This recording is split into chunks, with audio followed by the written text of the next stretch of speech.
Hey guys, thanks for tuning us in for this 17th episode of Good Questions with Cameron Dole. Special guest for this episode includes celebrity chef Rocco Dispirito, columnist and author Rick Reilly, illusionist Michael Carbonaro, also celebrity chef and MasterChef Season 1 winner Whitney Miller, Newt Gingrich, former Speaker of the House, and rock and roll legend Don McLean.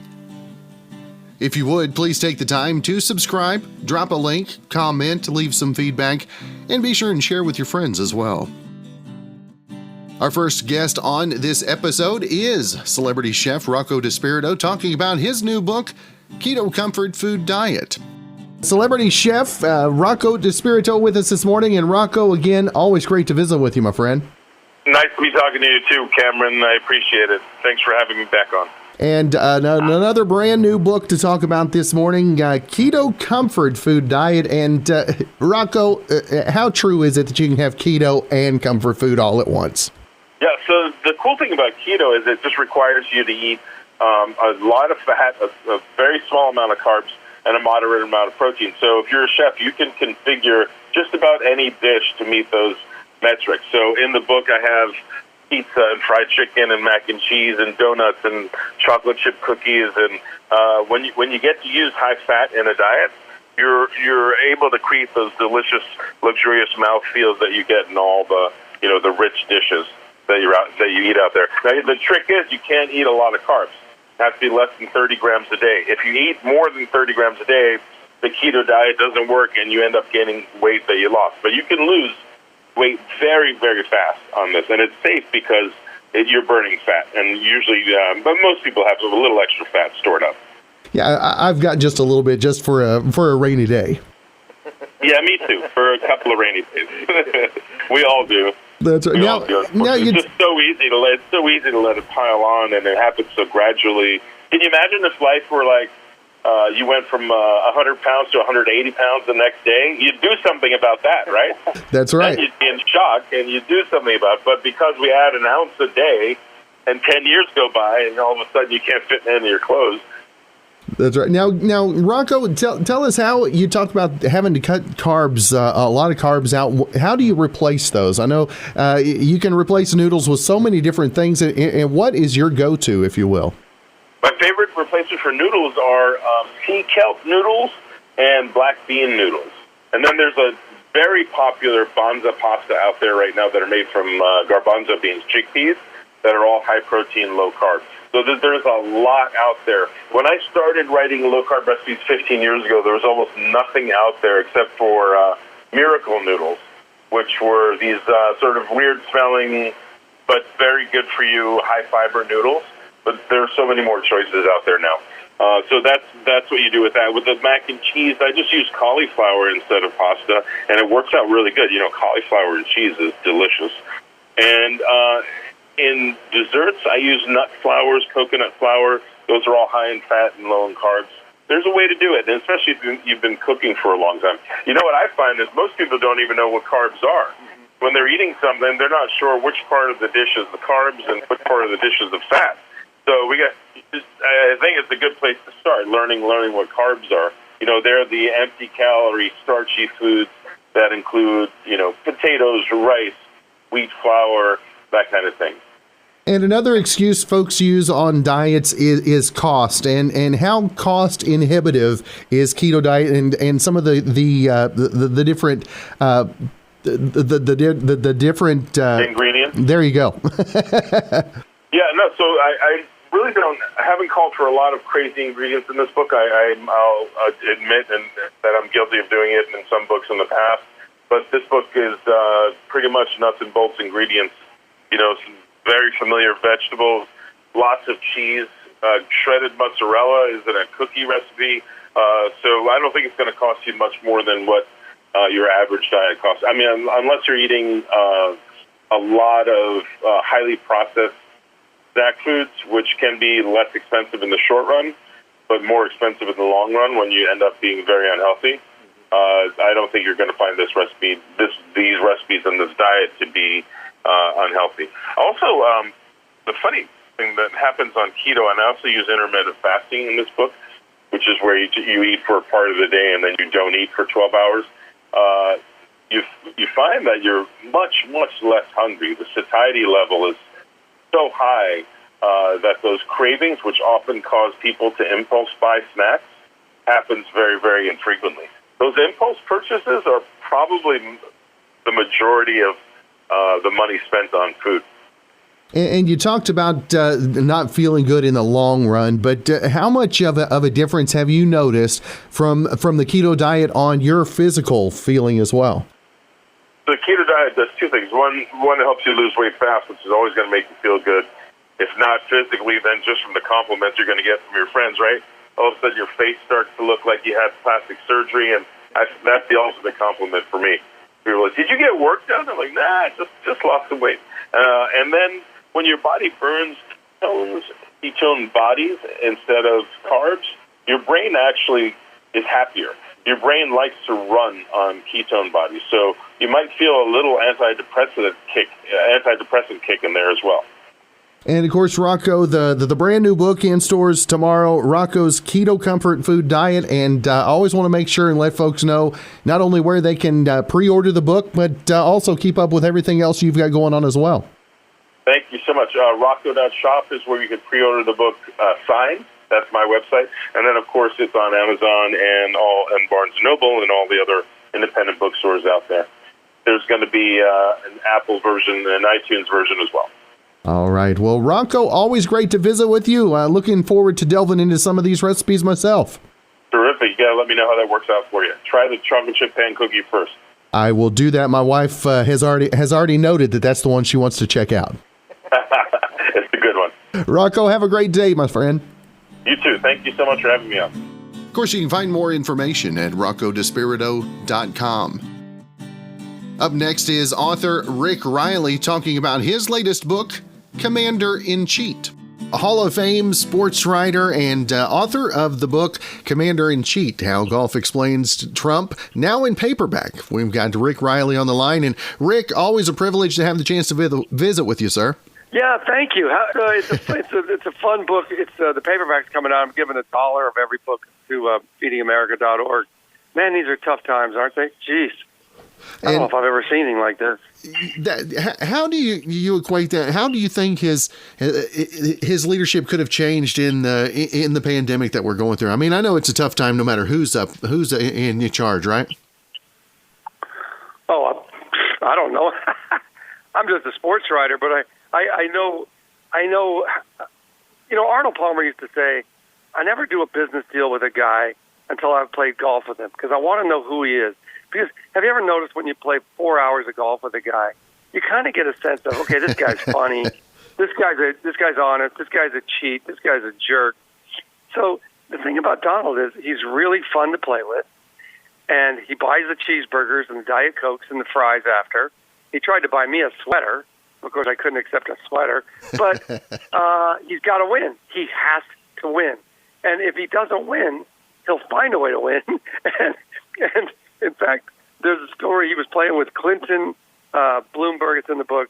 He's playing with Clinton, Bloomberg, and Giuliani in a scramble. You know what a scramble is? Oh, yeah. So he's playing in a scramble, and they're playing at his course in New York, and he's mad because they're not going to win, and he's got to win. He's just got this thing about winning. He's like Michael Jordan. He's got to win. So he gets in, and they finished like third to last or something. So he goes up to the guy that's running the tournament and says, "I won low net today. Give me a trophy." And the guy's like, "Well, there's no low net. It's a team scramble." He goes, "I won low net. Give me a trophy." And the implication was, "Or you're not coming back to my course." So they go in the bathroom. They find a vase. They throw the flowers out of the vase. They throw the water in the sink. They come out, hand it to the chairman. The chairman stands up and says, "And now the winner of today's low net, Donald Trump." And Clinton and Bloomberg are looking at it like, low net? And I have a photo of Trump giving a speech with the flower trophy in his hand, talking about how he won low net, which is not a thing. And that's sort of what he's like, and he's got to win. Now, what do you think is maybe the biggest thing that you could take away from the time on the course? And like I said, the game of golf, there's so many ways that applies to life as well. Here's the thing I've learned from him. There are so many interesting ways to cheat. For instance, he has he has his caddies carry a pocket full of 4-inch green teas, which you think, well, that's not illegal. But the caddies tee up his ball in the rough. When he gets in the rough, it's teed up for him. I mean, I could be a 3 handicap if I could do that. He says he has 20 club championships, but it's hilarious how he has them. Whenever he opens a new course, he simply calls the first round at that course that he plays by himself. Sometimes Melania rides in the cart, but he just plays the first round by himself and declares that the club championship, puts up a plaque. So you got to admit, it's pretty clever. It's not very moral, but it's clever. Now, what? How do you equate your golf game to President Trump's golf game? Well, when I play with him, I think he shot 79. I think I shot 83. But you have to remember, he took 7 mulligans. He took a gimme chip in, which I'd never heard of. I've heard of gimme putts. But and I said, did you just take a gimme chip in? Oh, I'd have made that. But that's the weakest part of the game. He chips like Edward Scissorhands. He can't chip at all. So he's really good and long off the tee, but kind of wild. But he throws it out of the rough and stuff. So it's not really golf. It's fun. But the whole thing is you have to agree to lose. And once you lose and agree to that, then you have a good time. What's worse, though, I think it's sort of unforgivable, is not only does he cheat to make his score better, but in the book you'll see a lot of stories of guys who they hit good shots. By the time they get to the green, because he's always 150 yards ahead of you, him and his caddy, your ball's in the bunker. And you're like, how did it get in the bunker? And Trump will be like, oh, bad bounce. And then almost always the caddy will come up to you later and go, yeah, sorry, I had to throw that in the bunker. Mr. Trump made me throw it in the bunker. I mean, the caddies call him Pele because he kicks it so much. So he's not exactly a rule stickler. That's funny. Now, I know that with the purchase of the book right now, again, Rick, a special donation going to Feed America as well. Yeah, feedingamerica.org. Man, this is really getting bad. I mean, I live in L.A., and the lines for the food bank, I never thought we'd ever see a Great Depression in this country again, but man, I'm looking around. I kind of think that's where we're headed. Yeah, that's right. Now, Rick, what are you doing? Do times like this as a writer, do these inspire you to write, or do they make you maybe a little more introspective? What would I write about? I mean, there's no sport. I just don't get why we can't play the games, put them on TV, no fans, and I think it'd be great fun. Like, here's Marv Albert at the mic. There's no fans. DeAndre Jordan steps up to the free throw line, and Marv would be like, DeAndre Jordan, lifetime 47% free throw shooter. And Jordan would turn and go, hey, you have to say that every time I shoot. I can hear you. I'd love to see who they're going to put on Kiss Cam, and I know I would get a free T-shirt for sure, because there's no one to shoot those T-shirts to. That's funny. And again, the new book, actually we visited about it one time before, Commander-in-Chief, Rick Reilly. Yes. I always want to make sure and let folks know where they can find out more information about the book and all you've got going on. Well, it's just Amazon.com, because, I don't know about you, but all our bookstores are closed. Are they open there? No, they are not. Yeah, you can get on Amazon.com. I'm giving $1 for every book to feedingamerica.org. All right. Well, Rick, always great to visit with you, sir. Thanks, buddy. More information online at rickreillyonline.com. Up next is illusionist and TruTV television host Michael Carbonaro. Talks about the latest season of the Carbonaro Effect and his live show. This was before COVID. First off, Michael, thanks so much for your time this morning. Hey, thank you. Thanks for having me. Now, 5 seasons. One of the questions that my wife and myself and my daughter always ask is how much of a challenge is it for you with people not recognizing you still?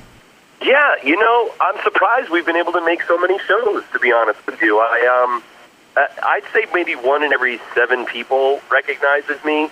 So as good as TruTV has been to us, it's kind of good that they're sort of, on cable and maybe not as popular as some of the other national, not national, but network stations. So I don't know if I would have had the same luck if I had been on NBC or CBS. There's plenty of people to fool. Now, the new season started last month, and what's the biggest challenge that you put on yourself personally or professionally, if you will, to spotlight on a new season? Well, I'm always very protective of the show and the work, and I want to make sure it's always fresh and cool and that it's innovative. So I get really nervous every time. I can't believe we've made 100 episodes. I mean, I never thought I'd be able to make that many episodes. So the fear is always like, have we done it all? Are we going to be able to find new things? And, just when I was afraid, maybe I should start to find an ending to this show, here comes season 5, and I'm telling you, I'm more proud of this season than any other one we've had. It's got the best stuff we've ever done, and I'm so excited by it. The show has really grown, and it's got plenty of fun stuff and goofy things, but the ending acts of every show have really developed into these little supernatural tales where an unsuspecting person is living in a fantasy land for 7 minutes, and gosh, it's really cool. Now, what is, you stump so many people. Of course, a lot of times things make you laugh, the things you do, but what is it that makes your heart smile about what you do every day?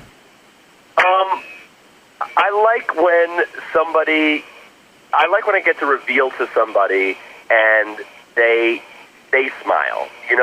There's one guy in particular this season where I had him believing that this statue of a dragon literally breathed fire and flew away and landed on top of a pillar. And he was in it, 100%. He was just so deep.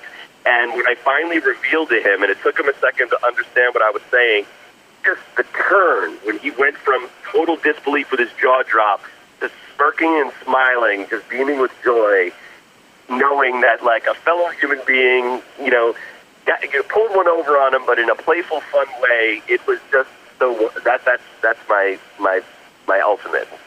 Now the tour is going on. Actually, got underway last month as well. And for you, the tour, what are the biggest challenges for the live show? Oh, I love performing live, man. I'm so excited that the fans of the Carbonaro Effect come to these live shows when I'm performing in theaters all over the nation. And the challenge is really they know I'm a magician. It's different than on the TV show. And I kind of start the show with that. I'm like, hey, you guys actually got my number. You know that I'm a magician. I'm like, but don't worry. I think it's good that, we can trust each other. I'm a magician, and I promise you, because I'm a magician, I wouldn't lie to any of you guys. And of course, they all start laughing because they know that I'm lying, which I am. and I do. I really make them believe in unbelievable things. I perform some of the tricks that they see right on the TV show. I'll do it right there live on stage, and they can, believe that it's not happening with camera tricks or anything. They're like, wow, it's actually real. He's really doing it. I'll bring people up from the audience to help out, so it's got that improvisational one-on-one fun, and we're having a blast doing the live show. Now, where do you get the inspiration on the new tricks, the new illusions? I mean, where do those come from? Gosh, they really can come from anywhere. It could just be a silly little thing I'll just something weird, I'll be reading on a menu, it says grass-fed beef, and I'm like, grass-fed beef? I'm like, that sounds funny. And all of a sudden I'm like, how about it's just a pile of chop meat that I'm feeding grass to? It's literally grass-fed beef. And lo and behold, I've got this trick at a cafeteria where someone's ordering a hamburger and I say, just 1 second, I got to feed the beef. And I'm feeding this lump of meat that's animating like a puppet coming alive and eating grass. And she's like, that's what grass-fed beef is? And there's a trick. There's that, or something like, man, they can come from anything I'm inspired by a lot of movies. There's one scene in Poltergeist where they're kind of throwing tennis balls into the closet, and they're zapping and appearing through the ceiling. I don't know if you're familiar with that scene. There's sort of a weird wormhole in the house. So this season I made a trick based around this idea of a wormhole where there's a hole in the floor, and anything that drops through the hole ends up falling through a hole in the ceiling. And I go as far as climbing through the hole myself and popping out from one side to the other. And yeah, really anywhere. And anything can be a trick. And, of course, the 5th season continues, like we mentioned, Thursdays, 10 Eastern, 9 local time on TruTV. And, Michael, always want to make sure and let folks know where they can find out more information about the tour dates coming up. Sure. You can go to michaelcarbonaro.com. My whole tour schedule is listed there, and it's a great night out. Full family fun. I'm having a blast with that, and enjoying these episodes every Thursday, man. It's super exciting. Well, Michael, always great to visit with you. I appreciate your time and look forward to the new episodes and hopefully a continuation of the tour as well. Thanks, man. Good to talk to you. For more information on upcoming tour dates, shows, and merch, michaelcarbonaro.com.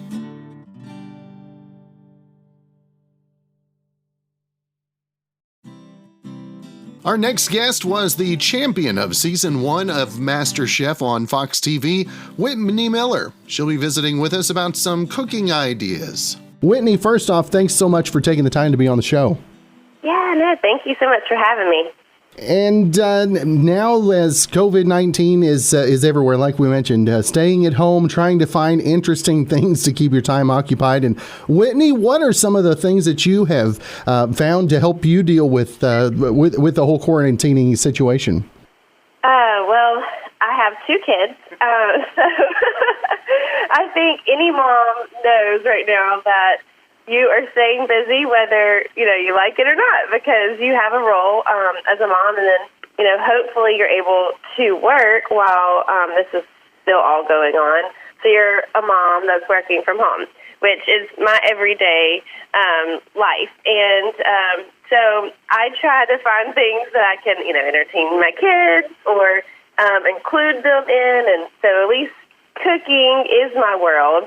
So my son, who's 3 years old, who's the oldest, he loves to cook. So I'll try to pull him in and have him help me. And, if you have older kids, I love how cooking can also be part of, like, your math lesson. And so I know as a kid, I would have so picked up, I think, on fractions better than anything if I would have done it with cooking. And with coronavirus and all the concerns out there, obviously safety is something people worry about. And obviously, you know, along the lines of food safety, what are some of the things we got to be mindful of at this time? Well, I definitely think when you're grocery shopping, that's the one thing that if anybody's going to get out for anything, it's because you've ran low of something that you had stocked up on. And but if you haven't stocked up and you're having to go to the grocery store more, frequent, especially right now, look for things that you can stock up on that is going to make multiple meals, that's going to keep you from having to go frequently to the grocery store because, again, anytime you're around more people, then that's an opportunity to, pick up germs and things. So, make sure when you're grabbing produce that, you're just washing it really well when you get home. If you're, leaning towards some fresh items, but stock up on your beans, your rice, a lot of the dry goods. One tip I have, if your kids love pancakes or anything kind of baked goods and you're like, okay, but I still want to make it nutritious, add something like carrots. Carrots don't go bad very easily. Adding carrots into like a pancake mix, like grating it in, or a muffin, and then sweet potatoes work really well. And when you find sweet potatoes or any potatoes and you like potatoes, stock up because that's one item that I've seen just fly off the produce aisle. And then eggs. Eggs are either something that you can't find or when you do, you're limited. So I have a good egg replacer idea. Make a can of chickpeas. Use the chickpeas. It's a great protein, even alternative to meat source. And leave that liquid inside. Drain the chickpeas, and that liquid inside is egg gold. So that actually is called aquafaba, and you can use it as an egg replacer. 3 tablespoons to 1 egg. And it's a great swap out in a baked good because you wouldn't know any difference. But vegans know it's a good egg replacer. And for folks like at our house, we've got celiac disease in our house. So what are some of the tips? Because like you said, there's so many things flying off the shelves, and gluten free is near impossible to find now too. Yes. So if you could find a gluten free mix and that you actually really like, I actually prefer cuts to use. So if Amazon, if you can even get it from there, because they've limited to essentials, and I don't know what they consider essential now. Because I tried to get vanilla and I was denied. So I'm like, okay, I guess that is not an essential, but it is to me. I love almond flour. I think that's really great to use. Oats are really good. If you can find oats, then you can even make your own oat powder or oat flour just by pulsing them until they're fine. So I would do that. I think that's a lot easier than trying to make your own almond flour. That's something I have never tried. So Whitney, you taught me a tip this morning. Good. And of course, Whitney, you've got books out, and also you just launched Whitney's Cookies. And tell our listeners how this thing got underway for you. So yes, if you want some of those recipes, look at New Southern Table. That's my second cookbook, and it has a whole pantry list of items you can get. And then what's also been keeping me busy is Whitney's Cookies. So I launched Whitney's Cookies the end of last year. And the great thing is right now people are, social distancing, and so they're missing their loved ones and they want to do something special, or, just to say like hi to, a friend. You can send a box of Whitney's Cookies and include a note, and it's just a great way of spreading joy right now. And so you can see Whitney's Cookies on Facebook and Instagram at Whitney's, WHITNEYS Cookies. And I'll be also launching my website hopefully later this week. But you're a perfect time because I'm launching my April flavors today. So check out my social media. Order a box for a friend, a family member, even someone in the medical team that could really just use a good cheering up right now. That's right. Well, Whitney, it has again been great to visit with you, and I'm going to have to check out Whitney's Cookies myself. And hopefully we get through all this and we can visit again real soon. Yes, thank you so much, and stay safe and healthy. More information on her books and more at WhitneyMiller.com. Up next is former Speaker of the House and friend of the show, Newt Gingrich. Talks about his latest book, Trump and the American Future. Former Speaker of the House, Newt Gingrich, on the line. And first off, Mr. Gingrich, great to visit with you again. Well, listen, it's an honor to be with you, and there's so many different things going on. We always have plenty to talk about. Yeah, I think last time we talked was just as COVID-19 lockdowns were taking place, and but times have moved forward, and obviously the election cycle is narrowing down as we get closer to November timeframe. And got a new book that just released called Trump and the American Future, and wanted to give you a few minutes just to tell our listeners a little bit about the book and the importance of the election. What's at stake? Well, the reason I wrote Trump and the American Future is I concluded that this would be the most important election since Abraham Lincoln in 1860, because the choice between a Pelosi, Schumer, Biden trio running the country and a Trump, McConnell, McCarthy system, that it is so wide that it's almost hard to imagine. On the one side, you have people who consistently favor criminals and are anti-police. On the other side, you have people who really believe deeply in the rule of law. On the one side, you have people like Governor Cuomo, who said that it was fine to tear down statues. It was probably a good way to express yourself. On the other side, you have people who think that, these are public property and were put there, and that it's totally wrong to have a mob out there deciding on its own what it's going to destroy. So I can't overstate how big the difference will be in which America we are going to end up being. And obviously, the coronavirus, COVID-19, and the economic downturn as a result, a huge thing on everybody's minds. But what are your thoughts as we come out of the COVID-19, whenever that officially happens? Well, I mean, first of all, it's a pity that we're all been blackmailed into political correctness, because the fact is, it's a Chinese virus. So it's a Wuhan virus, but it doesn't have some abstract, strange name. Historically, we called viruses by the places they came from. Second, it got dramatically worse because you have the Chinese communists lied to everybody. And I think that when you think about it, their willingness to lie, which goes on to this day, meant that people were not prepared. I do a regular free podcast, and I did one in early February with Dr. Fauci. And based on what the Chinese had told us, which turned out to be lies, he wasn't all that worried at that point. He thought it might be about like SARS, but he had no notion it was going to be a pandemic. So I think all that. Now, I think when we come out of it, things are going to get better fast. And I think that it is very likely that we're going to be able to recover, and we'll presently defeat the virus. I mean, we know how to do these things over time, and they'll probably presently have a vaccine. And what are your thoughts in the handling of the COVID-19? Obviously, this is something we've never seen on this stage, if you will. What do you think of the handling, and how it would have been different maybe in other hands as well?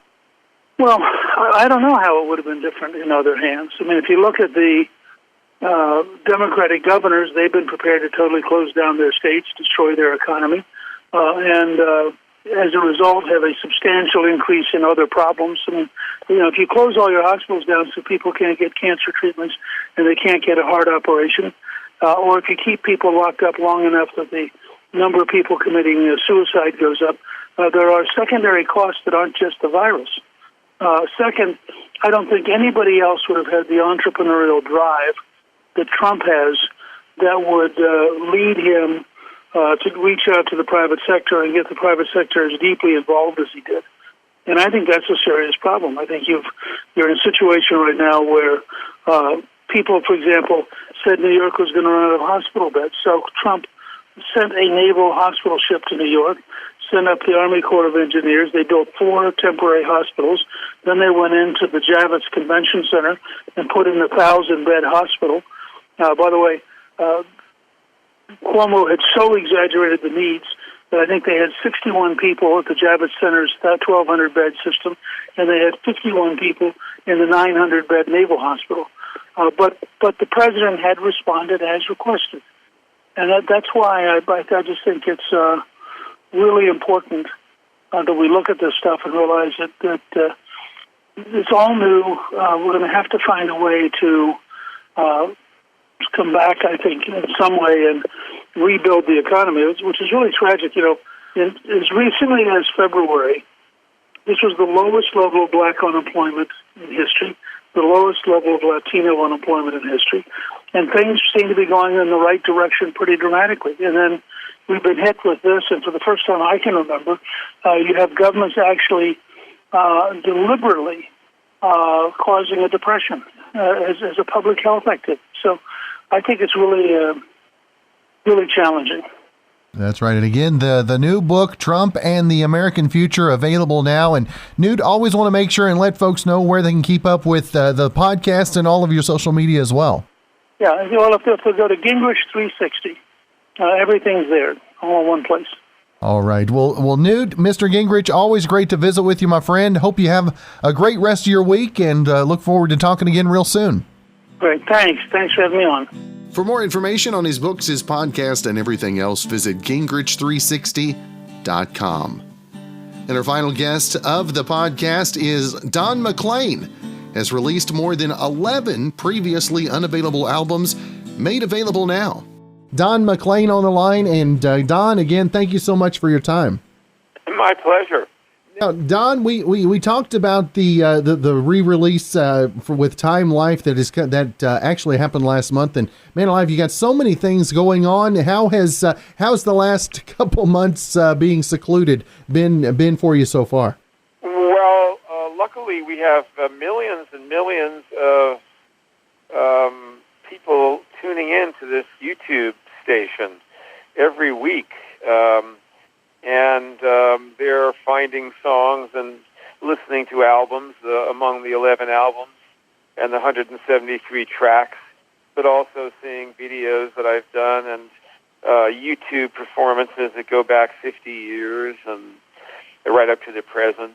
So I've been very active for a very, very long time. And the funny thing is, that I never would have dreamed that everything I ever did would be brought back again. You know, you figure in the old days it was done, you won't ever see that again. You know, wrong. You know.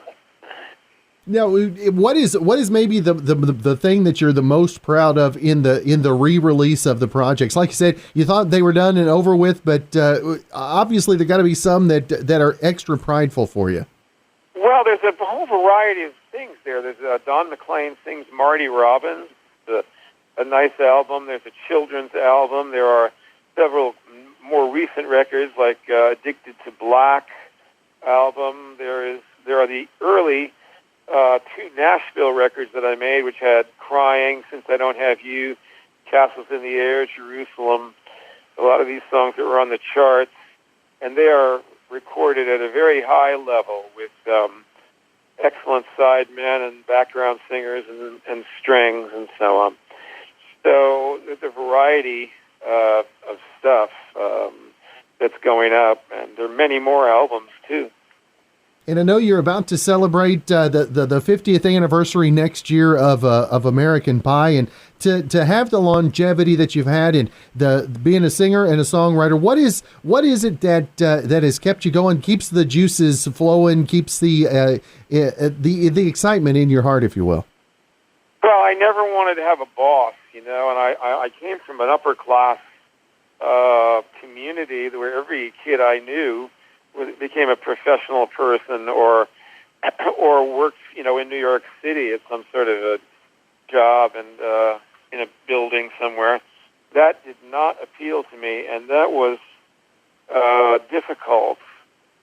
So the one thing, once I got started, and the 60s were the most exciting time for me because I was always breaking through with some little thing happening before I ever made my first record. But once the record came out, I was immediately successful. Tapestry was immediately played on underground FM radio all over the country, and I was doing all kinds of work. Each year brought new success, worldwide success. I was traveling suddenly in the 70s doing tours around the world. So the thing is, I've just kept the same momentum going, and that's what keeps me going. And to sit home like I have had to for most of the last 4 months has been very difficult for me because it's taken away my life rhythm, and I'm going to have to get that back once we get started. It'll be a couple of months of, you know, putting a harness on again and, you know, to pull that wagon. And your music has touched so many folks. Obviously, American Pie is the one that folks go back to. But to have your catalog used in film, in television, and even the theme for the Prince Harry and Meghan Markle wedding, I mean, you've touched so many different gamuts of life. How cool is that? Well, again, I've had this wonderful freedom of not having anybody tell me what to do. So what has occurred to me, I followed through on. And my albums are completely spontaneous. I don't have a specific sound like the Rolling Stones or Bob Dylan or something like that. I'm more in line with what the Beatles would do, which was to really change their music radically from album to album and from song to song. And who had the biggest influence on you? Obviously, you did the songs of Marty Robbins. Obviously, he had an impact on you. Who were some of the artists that inspired you at a younger age? Well, people came from all areas, really. Guitar players whether, and I mean, I loved Carlos Montoya, who's a flamenco guitar player. I love that music. I loved classical music, Andre Segovia. I had, of course, in the rock and roll realm, there was Buddy Holly, and there was Elvis, and there were the Everly Brothers, and Little Richard, and many more in that area. And then in the pop realm, I was always liked Sinatra and those albums that he made. I kept up with him, even throughout his whole career, and always would learn just by listening, learn hundreds of pop songs from those records and records of Bing Crosby and people like that. And then I was well into folk music, bluegrass and traditional music, mountain music, commercial folk music. I used to love the Kingston Trio. I thought the early group was terrific. They were a sensation and got us all playing guitars and banjos. So, there was all areas, really. And your music has reached so many and spans so many different genres. I mean, we played on just about any morning show I've ever done, and to be able to reach so many and so many new generations of listeners that still think the songs are new, that's got to be refreshing for you as well. Well, songs are always new if you haven't heard them before, and also it's wonderful when I hear someone like Garth Brooks or some of the other people, Keith Urban and so on, give me credit for their writing style or their singing style or something like that. I think my singing has been overlooked, but it's had an influence on a lot of country artists who came along. And American Pie, that album, in Garth Brooks' case, was almost like a primary record, for him to learn how to write songs and how to sing, and then of course he has a wide range of music knowledge, but I think that record was important to him. And again, this is 173 songs from 11 albums now available for the first time since their original release with Time Life Partnership. And Don, it is always great to visit with you, sir. I hope you have a great rest of your week, and look forward to visiting again real soon, my friend. Well, thanks. I enjoyed talking to you. Again, for more information, simply visit donmclean.com. Again, thanks for tuning us in for this episode of Good Questions with Cameron Dole. If you ever have a comment, questions, or anything else you'd like to know, find me on Instagram at aka_Cameron, on Twitter at Cameron Dole, on my Facebook page at Cameron Dole Altus. If you'd like to help out on the funding for this podcast, feel free to click the support tab and follow the instructions. We'll see you for episode 18 real soon.